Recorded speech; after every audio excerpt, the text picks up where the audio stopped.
హైదరాబాద్లో కూల్చివేతలపై విచారణ సందర్భంగా అక్టోబర్ 15 లోపు కౌంటర్ దాఖలు చేయాలని తహసీల్దార్ హైడ్రాను హైకోర్టు ఆదేశించింది. విచారణకు హాజరు అవ్వాల్సిన అవసరం లేదని కేవలం కౌంటర్ దాఖలు చేయండని కోర్టు తెలిపింది. అటు హైడ్రాపై విచారణ సందర్భంగా హైకోర్టు రంగనాథ్పై ఆగ్రహం వ్యక్తం చేసింది. ఆదివారం సెలవు రోజుల్లో కూడా ఎలా కూల్చివేస్తారని హైకోర్టు ప్రశ్నించింది. తాము అడిగిన ప్రశ్నలకు సమాధానం చెప్పాలన్న హైకోర్టు హైడ్రాకు ఉన్న చట్టబద్ధత ఏంటని న్యాయస్థానం ప్రశ్నించింది. వర్చువల్ గా హైకోర్టు విచారణకు హాజరైన ఆయనను ప్రశ్నించింది. అసలు చట్టం చెప్పేదేంటి, మీరు చేస్తుంది ఏంటి అని హైకోర్టు సీరియస్ అయింది. కూల్చివేతలపై మీ దగ్గర ఉన్న పాలసీ చూపించాలన్నది.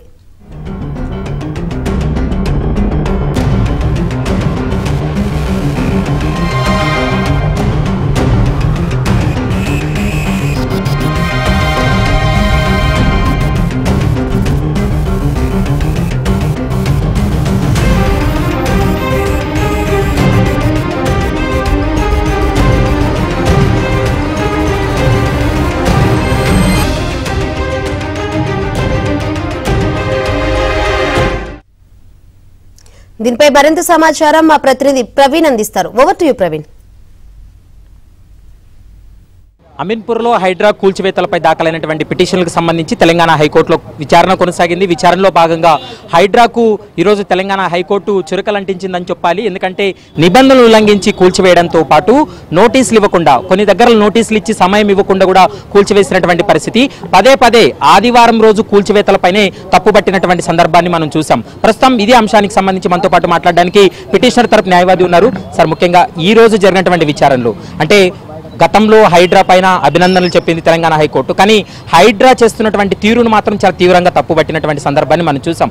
ఈ రోజు వాదనలో ఏ అంశాలను మీరు కోర్టు దృష్టికి తీసుకెళ్లారు? కోర్టు హైడ్రాకి ఎలాంటి ఆదేశాలు ఇచ్చింది? ఒక విషయం ఏంటంటే, without demarcation of survey number of the government, demarcation చేయకుండా they have issued a notice. Moreover, without deciding the land encroachment order, they have only 13 hours time ఇచ్చి డెమాలిషన్ చేశారు. దట్ నోటీస్లో 48 hours మెన్షన్ చేసినా కూడా సాటర్డే రోజు 6:30కి serve చేశారు. Sunday రోజు 7:30కి డెమాలిషన్ చేశారు. Even 13 hours.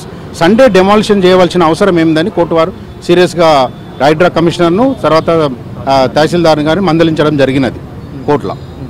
అంటే ముఖ్యంగా హైడ్రా నోటీసులు ఇవ్వడంతో పాటు 48 hours కాకుండానే 24 hours గడువు ముందునే కూల్చివేశారనేటువంటి అంశాన్ని కూడా లేవనెత్తారు. ఆ అంశానికి సంబంధించి న్యాయస్థానం ఏమన్నా సీరియస్గా పరిగణలోకి తీసుకుందా? ఫస్ట్ హైడ్రా ఎలాంటి నోటీస్ ఇవ్వలేదు.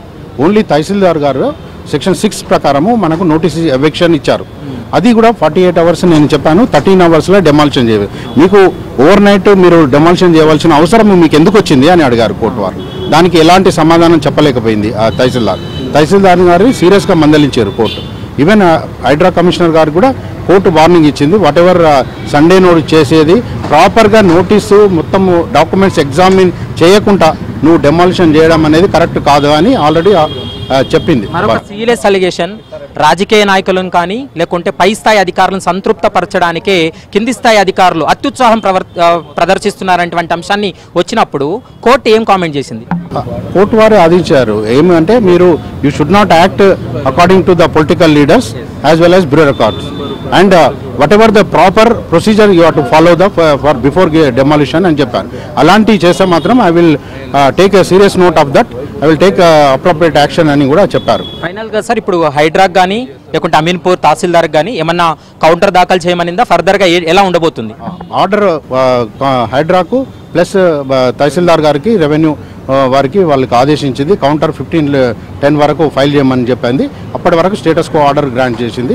ఆల్రెడీ గ్రౌండ్ లెవెల్ వరకు డెమాలిషన్ అయింది బిల్డింగ్. అది యాక్చువల్గా వాళ్ళు ఏంటంటే నిన్న ప్రెస్ మీట్లో మొన్న 2 days కింద ఫ్రైడే రోజు అనుకుంటా, ఫ్రైడే రోజు Hydraa commissioner garu press note ఏమిచ్చారంటే, that was not occupied by the hospital అన్నారు.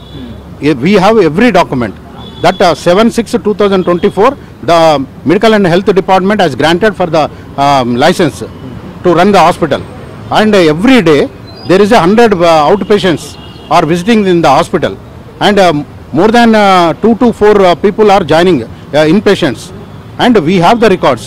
Entire records are with my client. అదే దానికి అనుగుణంగా అంటే రికార్డ్స్ ను పరిశీలించకుండా నిబంధనలు ఉల్లంఘించి గతంలో కూల్చేశారు, మళ్ళీ ఒకళ్ళు రిపీటెడ్ అయితే వారిపై ఏమైనా చర్యలకు ఆదేశించిందా? చెప్పారు, సీరియస్ నోట్, కోర్టు మాత్రం సీరియస్ యాక్షన్ తీసుకుంటానని చెప్పారు. చర్లపల్లి చెంచల్ జైలుకు కూడా పంపుతామన్న కామెంట్ కూడా చేసినట్లు తెలుస్తుంది. నేనైతే వినలేదు అది చెర్లపల్లి, కానీ మీ అగెనిస్ట్ మాత్రం సీరియస్ యాక్షన్ తీసుకోబడుతుందని కమిషనర్ గారికి తర్వాత తహసీల్దార్ కూడా చెప్పారు. ప్రస్తుతం హైడ్రా చేస్తున్నటువంటి కూల్చివేతలకు సంబంధించి అయితే మాత్రం తెలంగాణ హైకోర్టు చాలా సీరియస్గానే వ్యాఖ్యానించింది. ఎందుకంటే అధికారులు ఆదివారం రోజున కూల్చివేతలు ఏవైతే ఉన్నాయో వాటిని అయితే మాత్రం చాలా తీవ్రంగా తప్పుపట్టింది. మరోవైపు 24 గంటలు కూడా గడవక ముందే నోటీస్ ఇచ్చి 48 గంటల సమయం ఉంటే 24 కూడా గంటలు గడవక ముందే కూల్చివేతలను కూడా తప్పుపట్టినటువంటి పరిస్థితి. కనీసం రికార్డ్స్ను పరిశీలించకుండా నిబంధనలు ఉల్లంఘించి ఎవరైతే ఇలా నిబంధనలు ఉల్లంఘిస్తారో అలాంటి అధికారులను చెంచల్గూడ చర్లపల్లి జైలుకు కూడా పంపాల్సి వస్తుందంటూ కూడా అధికారులను ఉద్దేశించి తెలంగాణ హైకోర్టు హెచ్చరించినటువంటి సందర్భాన్ని కూడా మనం చూసాం. మరోవైపు జీవో నెంబర్ 99 ఏదైతే ఉందో హైడ్రా కోసం ఏర్పాటైనటువంటి జీవోను సైతం స్టే విధించాల్సి వస్తుందంటూ కూడా ఒక దశలో అధికారులను ఉద్దేశించి తెలంగాణ హైకోర్టు సీరియస్గానే కామెంట్ చేసిందని చెప్పుకోవచ్చు. ఇటు హైడ్రా కమిషనర్, మరోవైపు అమీన్పుర తహసీల్దార్ కూడా కౌంటర్ దాఖలు చేయాలంటూ కూడా స్పష్టంగా ఆదేశాలు ఇవ్వడం జరిగింది. ఆ కౌంటర్ దాఖలైన తర్వాత దానిపైన ఒక క్లారిటీ వచ్చేటువంటి అవకాశం అయితే కనపడుతుంది. ఇప్పటికే మూసీ నది చుట్టూ ఉన్నటువంటి పరివార ప్రాంతాలు ఏవైతే ఉన్నాయో వారు కూడా ఇప్పటికే తెలంగాణ హైకోర్టును ఆశ్రయించడం జరిగింది. మరోవైపు ఇప్పుడు తెలంగాణ రాష్ట్ర ప్రభుత్వం తీసుకొచ్చినటువంటి జీవోను స్టే విధించాలి, జీవోను ఛాలెంజ్ చేశారు కాబట్టి ఆ జీవోపై కూడా రేపు మరోసారి వాదనలు కొనసాగిన తర్వాత తెలంగాణ హైకోర్టు ఎలాంటి ఆదేశాలు ఇవ్వబోతుందనేది మాత్రం చూడాల్సినటువంటి అవసరం ఉంటుంది. Video journalist Pramod Praveen Kalavala, ABN Andhra Jyothi.